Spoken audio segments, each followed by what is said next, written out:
لله نحمده ونستعينه ونستغفره ونعوذ بالله من شرور أنفسنا ومن سيئات أعمالنا من يهده الله فلا مضل له ومن يضلل فلا هادي له ونشهد أن لا إله إلا الله وحده لا شريك له ونشهد أن سيدنا وسندنا ومولانا محمد أرسله بالحق بشيرا ونذيرا وداعيا إلى الله بإذنه وسراجا منيرا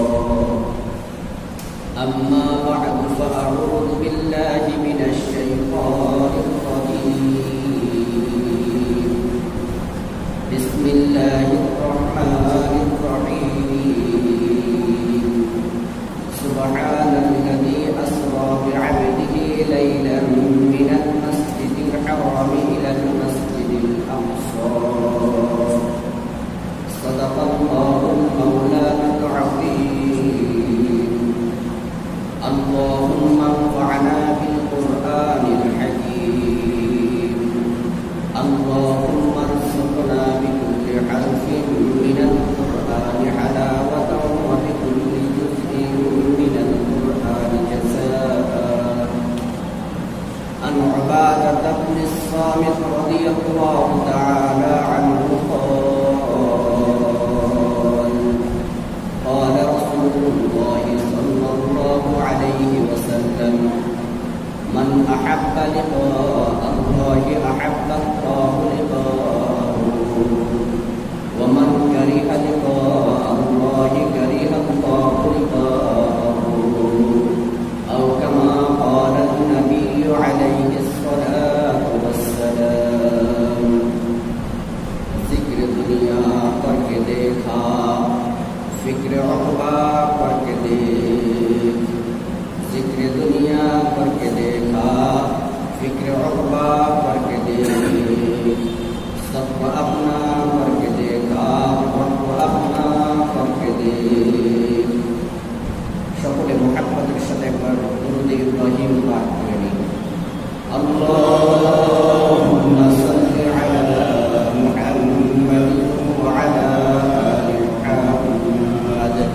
কামা সাল্লাইতা আলা ইব্রাহিম ওয়া আলা আলি ইব্রাহিম ইন্নাকা হামিদুম মাজিদ আল্লাহুম্মা বারিক আলা محمد وعلى آل محمد كما باركت على إبراهيم وعلى آل إبراهيم إنك حميد مجيد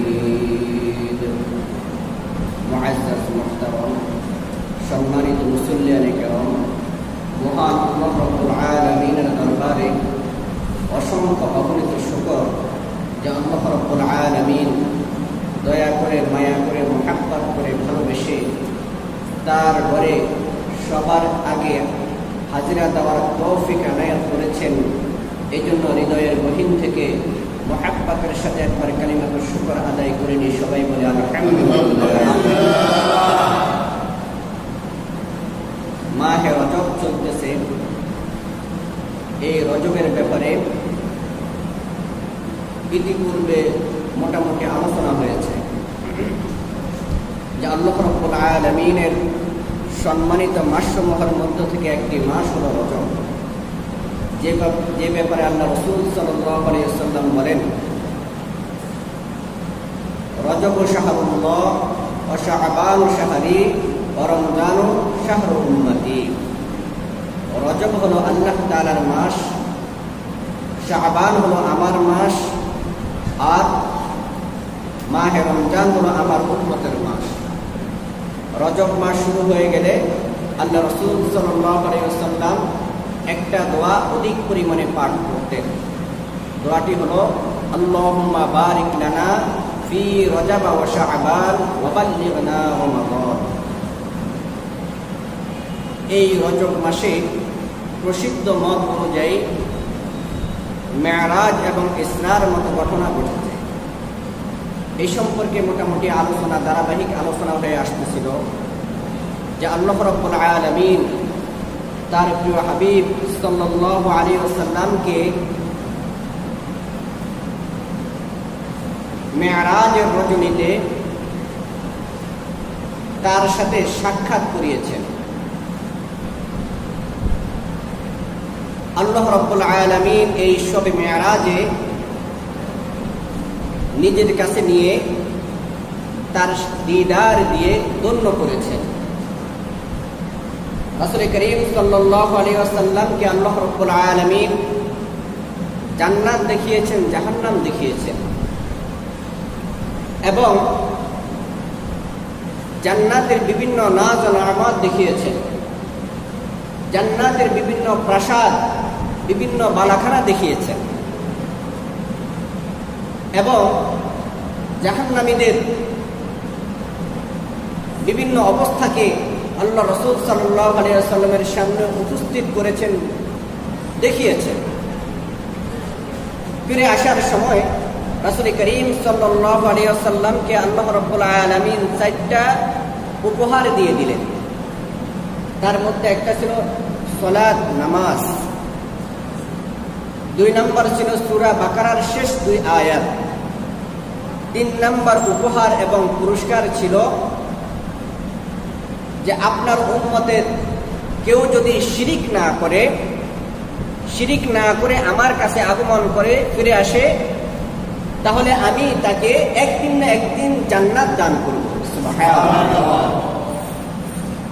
আর মুসলিম শরীফে চতুর্থ আরেকটা পুরস্কারের কথা বলা হয়েছে, সেটা হলো যে আপনার উম্মত যদি কোনো নেক আমলের নিয়ত করে, এখনো বাস্তবায়ন করে নাই, শুধু নিয়ত করেছে, আল্লাহ তাআলা বলেন সাথে সাথে তার আমল নামার মধ্যে একটা নেকি লেখা হয়ে যাবে। সুবহানাল্লাহ। আর যদি ওই আমলটা করে অন্তত কমপক্ষে 10টা নেকি তার আমল নামার মধ্যে লেখা হবে। সুবহানাল্লাহ। ইখলাস যত বেশি হবে নেকি তত বেশি লেখা হবে। সুবহানাল্লাহ। আর যদি কোনো বদ আমলের নিয়ত করলে কিন্তু লেখা হবে না, যতক্ষণ পর্যন্ত সে বদ আমল না করবে ততক্ষণ পর্যন্ত বদ আমলের গুনাহ তার আমল নামায় লেখা হবে না। সুবহানাল্লাহ। মেরাজের রজনীতে রাসূল করিম সাল্লাল্লাহু আলাইহি ওয়াসাল্লামকে এই 4টা পুরস্কার দিয়েছেন। একটা হলো সালাত, 2 নম্বর হলো সূরা বাকারার শেষ 2 আয়াত, 3 নম্বর হলো যে যদি শিরিক না করে দুনিয়ার থেকে গমন করে বিদায় নিয়ে নেয়, আল্লাহ রাব্বুল আলামিন একদিন না একদিন তাকে জান্নাত দান করবেন। 4 নম্বর হলো যে যদি তারা নেক কাজের নিয়ত করে সাথে সাথে তার আমল নামার মধ্যে নেকি লেখা হবে, কিন্তু বদ কাজের নিয়ত করলে নেকি বদ লেখা হবে না।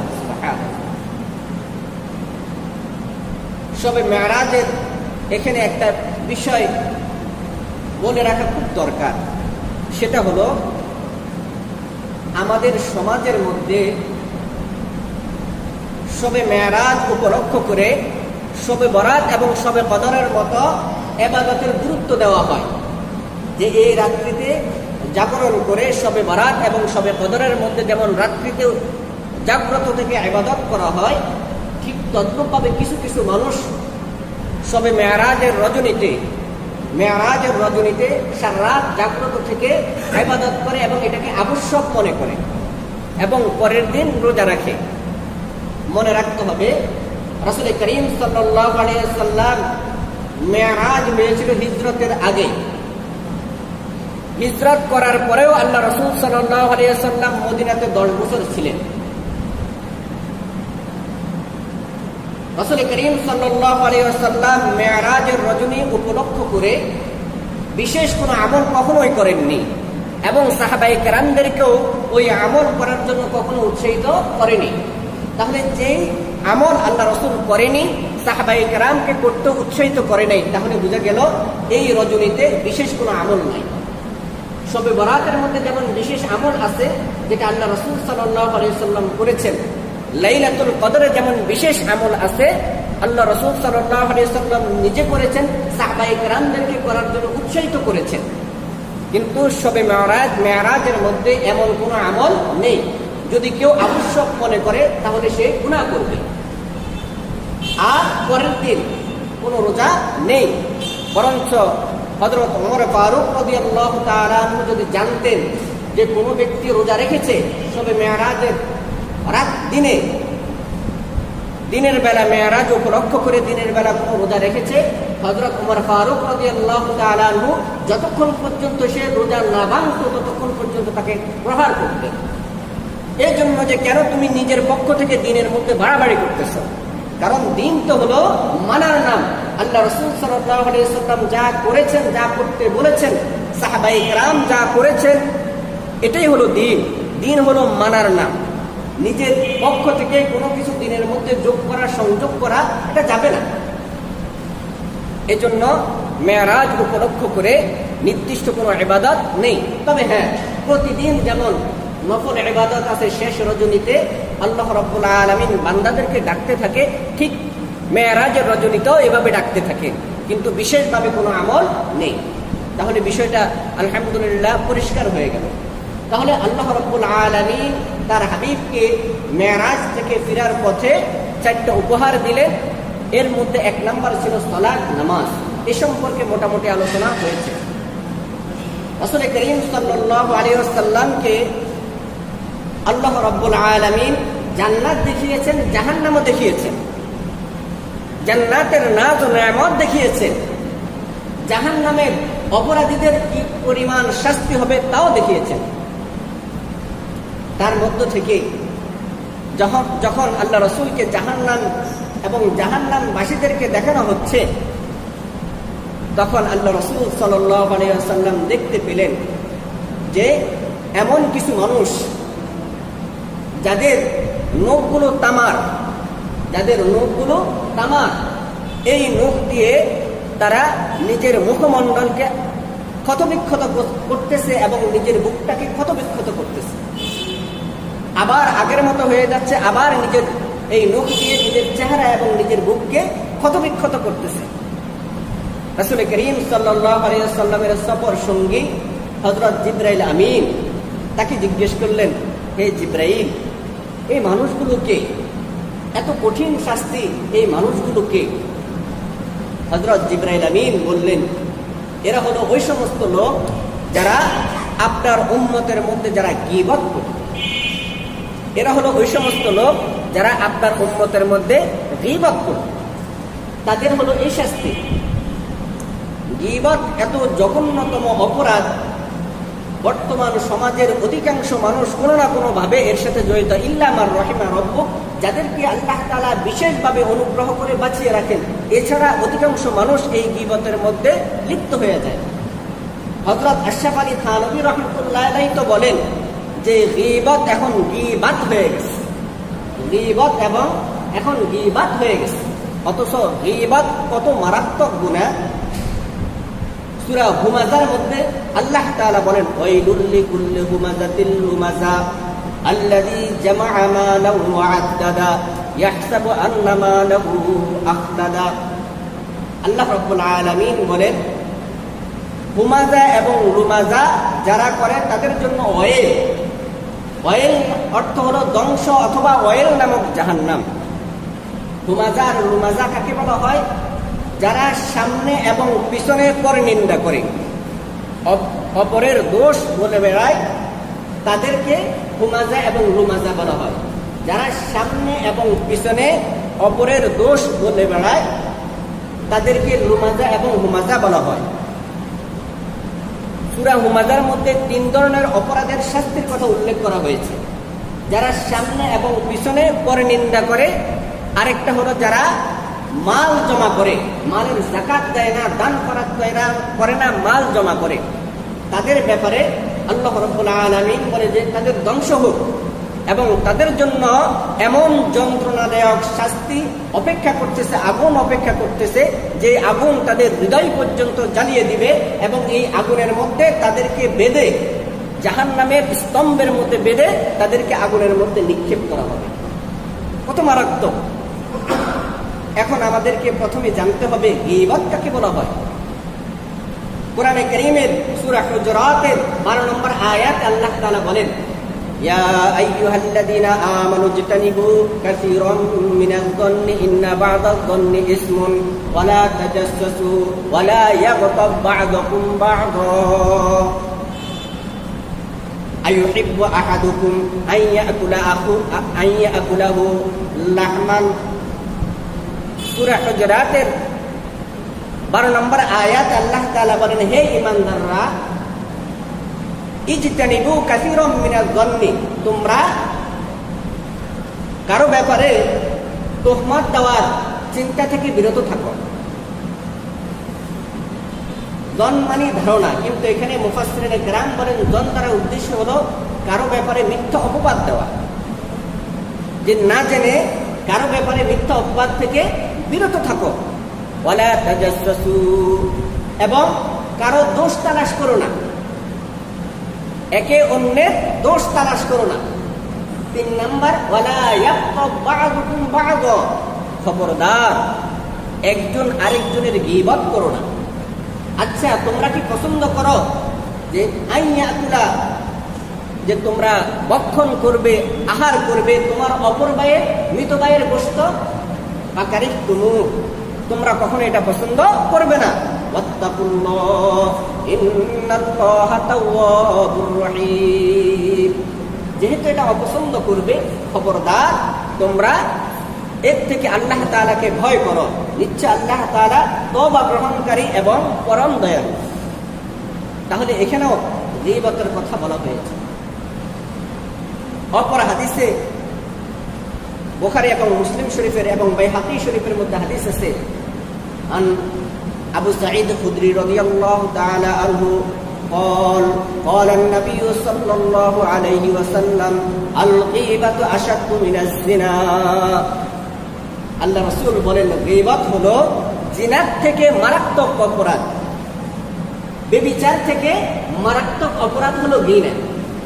সাহাবায়ে কেরাম জিজ্ঞেস করলেন, ইয়া রাসূলুল্লাহ, আল গীবাতু কাইফা আশাদ্দু মিনাজ জিনা, যে গীবত জিনার থেকে মারাত্মক কিভাবে? আল গীবাতু কাইফা আশাদ্দু মিনাজ জিনা, যে জিনার থেকে গীবত কিভাবে মারাত্মক?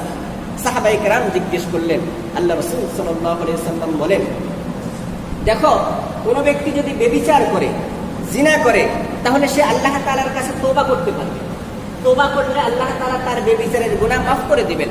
আত-তাইবু মিনাজ যামবি কামান লা যামবা লাহু, অপরাধ থেকে গুনাহ করলে আল্লাহ তাআলা তার গুনাহকে এমন ভাবে আমলনামা থেকে মুছে দেয়, মনে হয় যেন সে কোনো গুনাহই করে নাই। সুবহানাল্লাহ।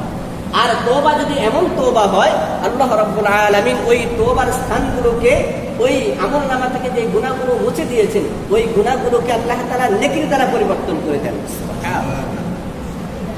তাহলে যে ব্যক্তি ব্যভিচার করে, জিনা করে, সে আল্লাহ তাআলার কাছে যদি তওবা করে, আল্লাহ তাআলা তওবা মাফ করে দিবেন। কিন্তু কেউ যদি গীবত করে, তাহলে যার গীবত করেছে সে যতক্ষণ পর্যন্ত ক্ষমা না করবে, মাফ না করবে, আল্লাহ তাআলা মাফ করবে। এজন্য আল্লাহ রাসূল বলেন, আল গীবাতু আশাদ্দু মিনাজ জিনা, গীবত হলো জিনার চেয়েও মারাত্মক। হযরত আব্দুল্লাহ ইবনে আব্বাস রাদিয়াল্লাহু তাআলা আনহু থেকে বর্ণিত, তিনি বলেন যে সাহাবায়ে কেরামের একটা দল হঠাৎ এক আল্লাহ রাসূল সাল্লাল্লাহু আলাইহি ওয়াসাল্লামের সাথে একটা কবরের পাশ দিয়ে যাচ্ছিলেন। তো আল্লাহ রাসূল সাল্লাল্লাহু আলাইহি ওয়াসাল্লাম কবরের পাশে দাঁড়ালেন, একটা গাছের ঢাল ভাঙলেন, ভেঙে ওই কবরস্থানের মধ্যে উপরে দিয়ে দিলেন। সাহাবায়ে কেরাম জিজ্ঞেস করলেন, ইয়া রাসূলুল্লাহ, ব্যাপারটা তো বুঝলাম না। আল্লাহ রাসূল সাল্লাল্লাহু আলাইহি ওয়াসাল্লাম বলেন, এই কবরের মধ্যে আযাব হচ্ছে, এই কবরের মধ্যে আযাব হচ্ছে, এজন্য আমি গাছের ডালটা ভেঙে এখানে গেড়ে দিলাম।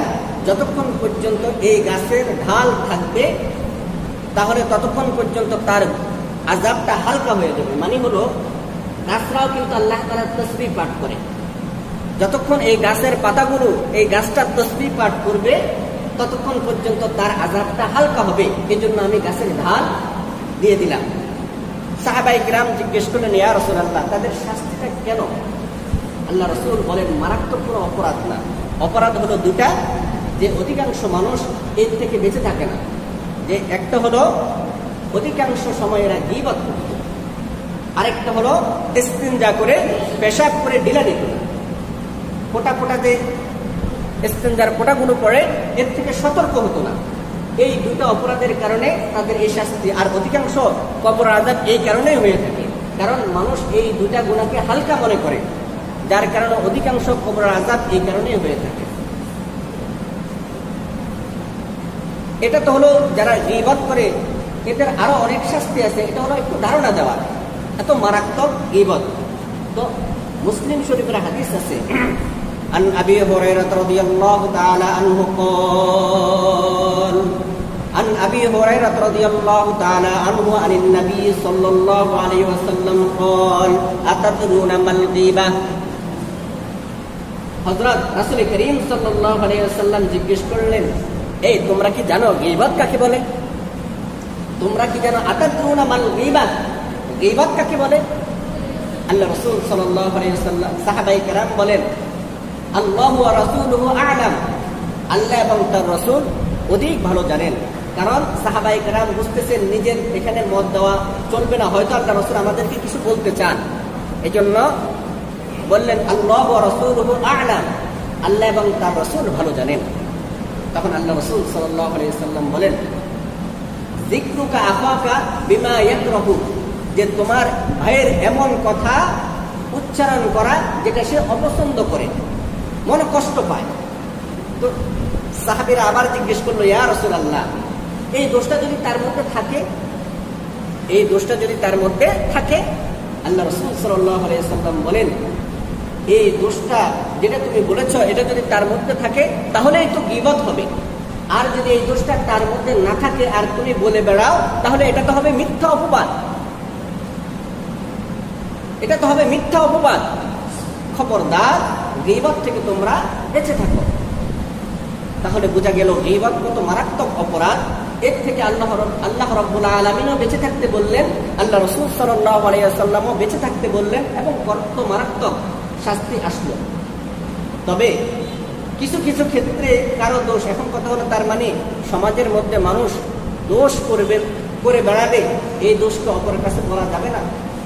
হ্যাঁ, যদি এমন ব্যক্তির কাছে তার দোষটা বলা যাবে যে এই ব্যক্তির কাছে বললে তাকে সংশোধন করানো যাবে, দেখা গেছে আপনি যদি বলেন সে সংশোধন হবে, অথবা এমন যে আমি বললে উল্টা আমাকে ভুল বুঝবে, যে ব্যক্তির কাছে বললে সে সংশোধন হবে, অথবা তার এমন দোষ যে এই দোষের কারণে সমাজটা দূষিত হয়ে যাবে, তখন তাকে এই দূষিত থেকে বাঁচানোর জন্য কিছু কিছু ক্ষেত্রে দোষ অন্যের কাছে বলা যায়। অন্যথায় তাকে কষ্ট দেওয়ার জন্য দোষ বলে বেড়ানো এটা মারাত্মক অপরাধ, এর থেকে বেঁচে থাকতে হবে।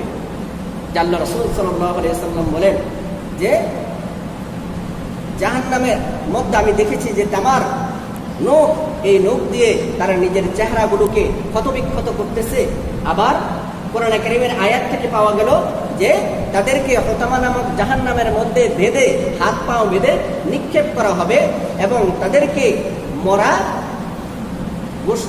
মানুষের গোশত তাদেরকে খাওয়ানো হবে। আল্লাহ তাআলা হেফাজত করুন। এই জন্য যারা গীবত করে, এর জন্য উচিত এর থেকে তওবা করে ফিরে আসা। কোন ব্যক্তি যদি তওবা করে ফিরে আসে, আল্লাহু আকবার, আল্লাহ রাসূল সাল্লাল্লাহু আলাইহি ওয়াসাল্লাম বলেন, আত-তাইবু হাবিবুল্লাহ, তওবাকারী হলো আল্লাহ তাআলার বন্ধু। সূরা হুজুরাতের 12 নম্বর আয়াতে যে আল্লাহ তাআলা গীবতের কথা বললেন, আয়াতের শেষে আল্লাহ রাব্বুল আলামিন বলেন, ওয়াত্তাকুল্লাহ, খবরদার তুমি আল্লাহকে ভয় করো, আল্লাহকে ভয় করো। ওয়াত্তাকুল্লাহ, আল্লাহকে ভয় করো, আল্লাহকে ভয় করো।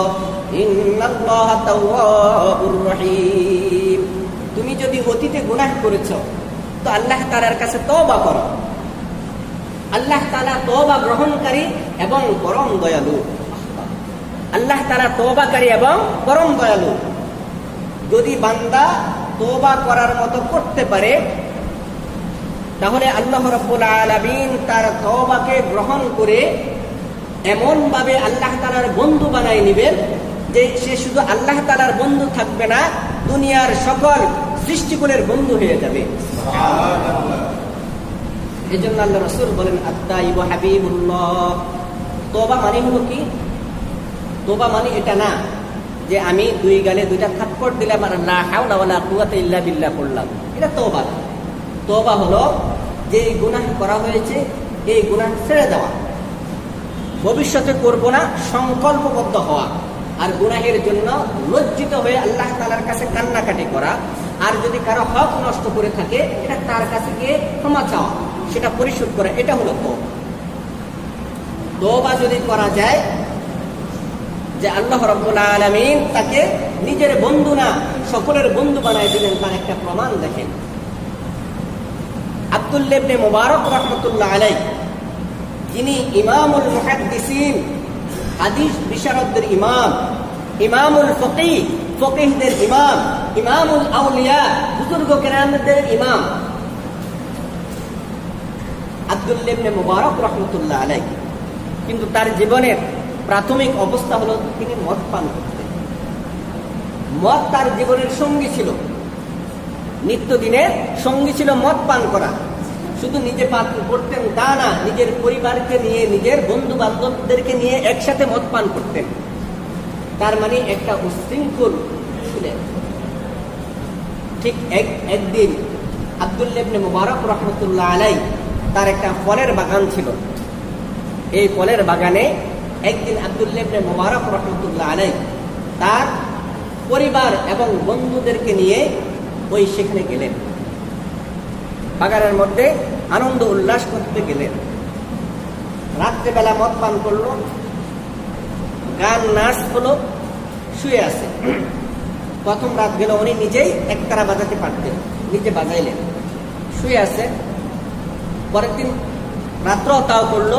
তৃতীয় দিন যখন রাত্রিবেলায় মদ পান করে মাতাল হয়ে ঘুমিয়ে আছে, ঘুমের থেকে উঠে এখন একতারা বাজাবে, একতারা বাজাবে, তো উনি নিজে ঠিক করতে পারতেন, তো ঠিক করলেন। ঠিক করার পর আর একতারা বাজে না, একতারার থেকে এখন কোরআনে কারীমের একটা আয়াত বেশি উঠতেছে, সুবহানাল্লাহ। আলাম ইয়ানি লিল্লাযিনা আমানু আন তাখশা কুলুবুহুম লিযিকরিল্লাহ, আলাম ইয়ানি লিল্লাযিনা আমানু আন তাখশা কুলুবুহুম লিযিকরিল্লাহ, আলাম ইয়ানি লিল্লাযিনা আমানু আন তাখশা কুলুবুহুম লিযিকরিল্লাহ। সূরা হাদীদের 16 নম্বর আয়াত। আল্লাহ তাআলা বলতেছেন, ও মুমিনরা, তোমাদের কি এখনো সময় হয় নাই? আর কতদিন মাতাল অবস্থায় থাকবা? আর কতদিন শয়তানের দোকায় থাকবা? আর কতদিন গুনার মধ্যে লিপ্ত থাকবা? আর কতদিন? আমার কাছে আসতে হবে না তোমাদের? তো আমার কাছে যে আসবা, তোমাদের পুঞ্জি কি?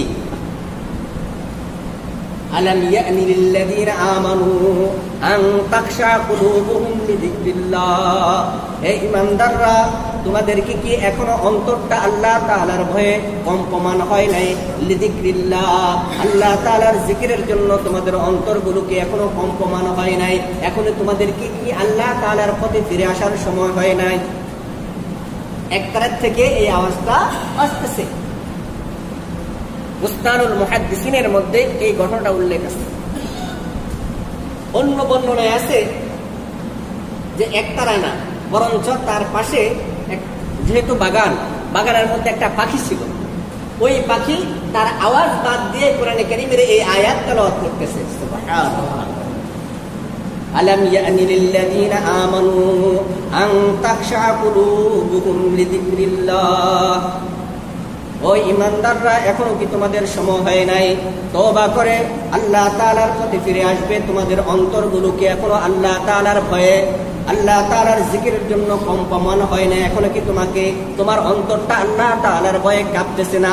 অথচ আল্লাহ তাআলার দিকে ফিরে আসার সময় হয়ে যাচ্ছে, যে কোনো মুহূর্তে তুমি আল্লাহ তাআলার কাছে চলে আসতে হবে।